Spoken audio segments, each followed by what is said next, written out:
ಬರಲ್ಲ, ನಾವ್ ಇಲ್ಲೇ ಕಟ್ಟಾಕ್ತೀನಿ. ನಾನು ನಿಮ್ಮ ಅಮ್ಮ ಮಾತ್ರ ಬರೋದು. ಏನ್ ಪ್ರೈಸ್ ಇದೆ?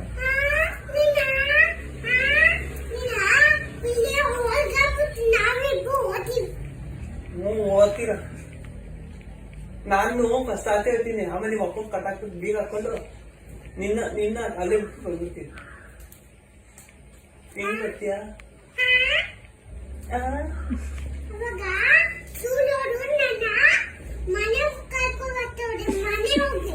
ಅವ್ರಿಗೆ ನೀವು ಮನೆಗೆ ಗೊತ್ತಿಲ್ವಲ್ಲ ಸ್ಕೂಲ್ ಅವ್ರಿಗೆ.